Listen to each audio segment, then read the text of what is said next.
किसी ने सही ही कहा है, सब कुछ खोने से भी बुरा है उम्मीद का खोना, जिसके भरोसे आप दुनिया में कुछ भी हासिल कर सकते हैं। इसलिए बुरे से बुरे वक्त में भी हमें अपनी उम्मीद को नहीं छोड़ना चाहिए और हिम्मत से काम लेना चाहिए और सब कुछ अच्छे होने की उम्मीद के साथ आगे बढ़ते रहना चाहिए, क्योंकि उम्मीद के कारण ही हम अपनी सारी समस्याओं का सामना कर पाते हैं।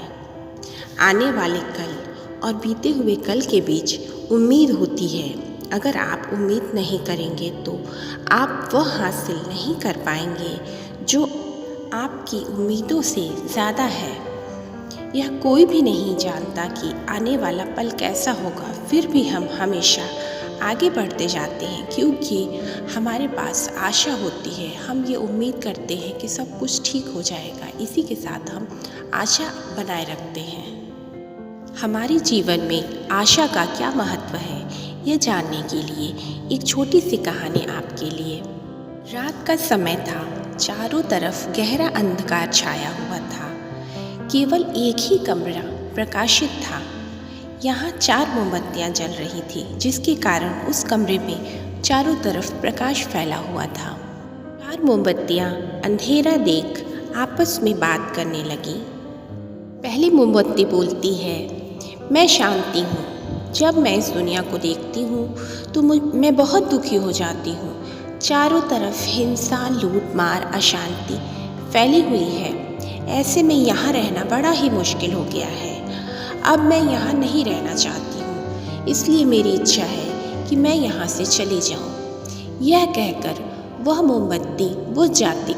दूसरी मोमबत्ती भी अपने मन की बात कहने लगती है और बोलती है, मैं विश्वास हूँ। मुझे लगता है कि झूठ, धोखा, फरेब, बेईमानी ने मेरा वजूद ख़त्म कर दिया है और ये जगह मेरे रहने के लायक नहीं रह गई है और मैं भी यहाँ नहीं रहना चाहती हूँ। इतना कहकर उदास होकर के वह दूसरी मोमबत्ती भी बुझ गई। तीसरी मोमबत्ती भी उदास मन से उन 2 मोमबत्तियों की बात सुन रही थी। वह भी कुछ दुखी थी। वह बोली, मैं प्रेम हूँ। हर किसी के लिए हर पल मैं जल सकती हूँ, पर अब किसी के पास मेरे लिए वक्त ही नहीं बचा है। स्वार्थ व नफरत ने मेरा स्थान ले लिया है। लोगों के मन में अपनों के लिए भी प्रेम नहीं बचा है।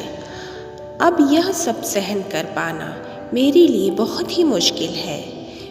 मेरा मन करता है मैं भी इस दुनिया को छोड़ करके चली जाऊं। यह कहकर उदास मन से वह तीसरी मोमबत्ती भी बुझ जाती है। अभी तीसरी मोमबत्ती बुझी ही थी कि कमरे में एक छोटे बालक ने प्रवेश किया।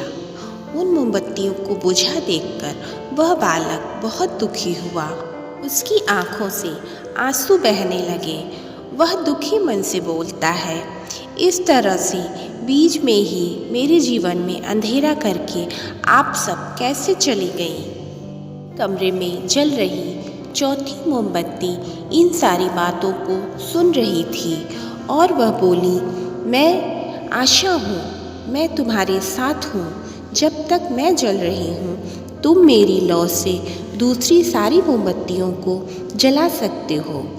चौथी मोमबत्ती की बात सुन करके वह बालक बहुत प्रसन्न हुआ और उसने आशा के साथ शांति, प्रेम, विश्वास को पुनः प्रकाशित कर लिया और अपने जीवन में प्रकाश ही प्रकाश फैला लिया।